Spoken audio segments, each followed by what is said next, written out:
एक कदम उन्नति और विकास की ओर। नमस्कार दर्शकों साथियों, मैं हूँ शशि शर्मा। आप देख रहे हैं दबंग खबरें। दोस्तों, आज हम विधायक नरेंद्र मेहता के कार्यालय में मौजूद हैं और आइए जानते हैं उनसे।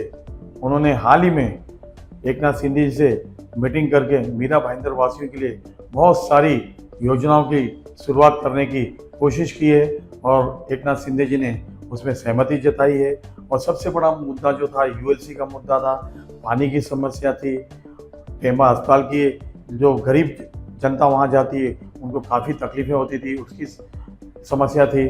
और भी कई मुद्दे हैं, उनसे जानते हैं क्या प्रकाश डालेंगे और क्या कहना चाहेंगे। ये पूरे थाना जिला की मीटिंग थी, डीपीडीसी की मीटिंग थी। उसके अंदर सभी विधायक उसके अंदर मेंबर है।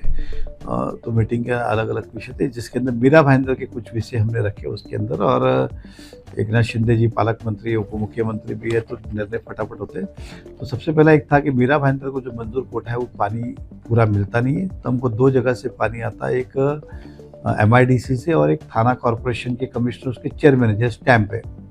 तो दोनों को उन्होंने कहा, आदेश किया कि भाई जितना मंजूर कोटा है उतना तो हमें तो नया भी चाहिए, लेकिन अब सूर्या प्रकल्प को समय लगता है, जितना हमारा मंजूर है अगर उतना भी हमको मिल जाएगा तो शहर में पानी की किल्लत दूर हो जाएगी। तो दोनों को उन्होंने आदेश किया जितना मंजूर है उतना मिले। अब मैं उसके पीछे फॉलोअप कर रहा हूँ। आने वाले 7-8 दिन में पानी में सुधारना होनी चाहिए, ऐसा हमारा मानना है। अगर फिर भी नहीं करते तो फिर मंत्री महोदय का स्पेशली इसकी मीटिंग लगा के उसका निवारण करेंगे। दूसरा मुद्दा ये रखा था कि मीरा भाईंदर कॉरपोरेशन के अंदर बहुत सारे अधिकारी हमारे रिटायर हुए, कुछ लोग बढ़तों हुए, कुछ एक्सपायर हुए, लेकिन नई भर्ती हुई नहीं। दूसरा, लोक संख्या इतनी बढ़ने के बाद भी अधिकारी वर्ग हुए, अधिकतर लोग कॉन्ट्रैक्ट पे, और कॉन्ट्रैक्ट पे जो लोग हम भरते तो उनको क्वालिटी काम नहीं मिलता और उनको लगता है, वो निडर रहते हैं कि उनका हमारा क्या बिगाड़ेंगे, इसलिए उस विषय पर रहा। और कमिश्नर ने कहा है कि मैं भर्ती करता हूँ, तो अब नई भर्ती की प्रक्रिया शुरू होगी, ऐसा हमारा मानना है। 2, तीसरा ये था मीरा भाईंदर में ULC जो है अधिकतर ज़मीन पे, तो अधिकतर सोसाइटी जो है रीडेवलपमेंट करनी होती है, इसलिए कन्वेंस ज़रूरी होता है। तो अभी बहुत सारी जागरूकता आई है, लोग बिल्डर से कन्वेंस मांग रहे हैं, तो कुछ जगह पे बिल्डर दे रहे हो जहाँ नहीं दे रहे, वहाँ वो डीम कन्वेंस के लिए जाते हैं और कन्वेंस करके रजिस्टर करते हैं। लेकिन वो करने के बाद 7/12 के ऊपर अपना जब नाम चढ़ाना होता है रेवेन्यू रिकॉर्ड पे, तो उसके ऊपर अधिकतर ज़मीनों पर ULC का क्लॉज है। ULC का बंधन होने के कारण तहसीलदार वो 7/12 पे नाम चढ़ाता नहीं है, और उसके लिए अगर चढ़ाना है तो कलेक्टर को एप्लीकेशन करना पड़ता है। कलेक्टर ऑर्डर वही करता है कि ULC के नाम को कायम रखे, ओनरशिप का नाम चेंज कर दो। मतलब अगर किसी बिल्डर का है या लैंडलॉर्ड का, तो उसकी जगह सोसाइटी के, इस तरह से मिलता था। लेकिन कलेक्टर से NOC लेना, रोज यहाँ से थाना जाना, फिर बीच में यहाँ दलाल रखना, तो 3-3, 4-4 लाख रुपए लोगों को देने पड़ते थे, और समय भी किसी का 2 महीना, किसी का 4 महीना, किसी के 6-6 महीने लग जाते थे, ये मिलते नहीं थी। इस मुद्दे को उनके सामने रखा कि जब आपको ULC का नाम कायम ही रखना है तो थाना क्यों बुलाते हो, तो तहसीलदार के पास ही वो दे दो।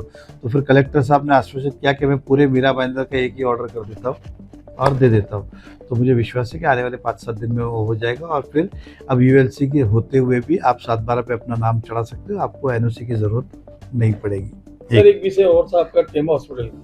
और दूसरा ये भी था कि अब स्टेट इन्वेस्टमेंट भी तहसीलदार साहब के पास अभी हमने कहा, और वो नाम चढ़ा रहा है। अगर स्टेट इन्वेस्टमेंट नहीं है तब भी आपका नाम 7/12 पे चढ़ा जाएगा, स्टेट का नाम वैसे ही रहेगा, ULC वैसे ही रहेगा, लेकिन आपका नाम भी रिकॉर्ड पे आ जाएगा। इस तरह का एक बहुत बड़ी राहत इस शहर की जनता को मिली है, ऐसा मैं मान रहा हूँ।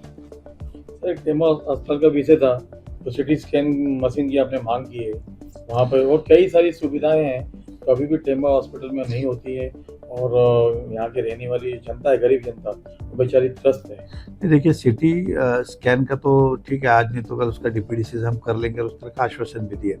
लेकिन आपको विश्वास दिलाता हूँ, आपके हमारे शहर की जनता को, हॉस्पिटल हमारा प्रायोरिटी का विषय है। उसको मल्टी स्पेशलिटी हॉस्पिटल करना है। सारी सुविधाएं जैसे बाकी बॉम्बे के बड़े बड़े गवर्नमेंट हॉस्पिटल में, वैसे मेरा भाईंदर में भी चाहिए। अभी नई सरकार बनी है, नया बजट बनेगा, इसके अंदर अलग से प्रोविज़न करके जो हम अच्छा से अच्छा कर सकते हैं, इस हॉस्पिटल को हम प्रगतिशील करेंगे।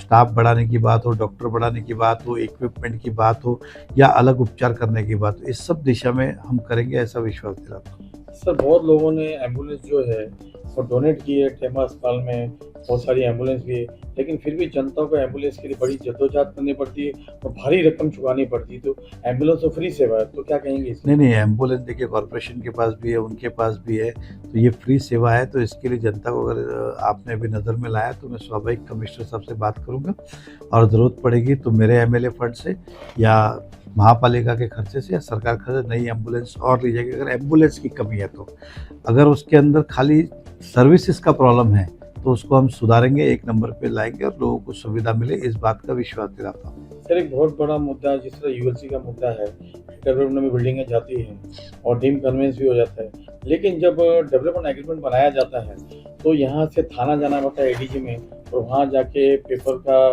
कार्रवाई खाना पूर्ति की जाती है और रजिस्टर भी भाईंदर में होता है। तो ये प्रक्रिया एक वन विंडो में क्यों नहीं होती है? नहीं देखिए एडीजी तो क्या होता है कि स्टैम्प ड्यूटी के लिए जो है वो हमें वैल्यूएशन करना पड़ता है, इसलिए वहाँ जाना पड़ता है।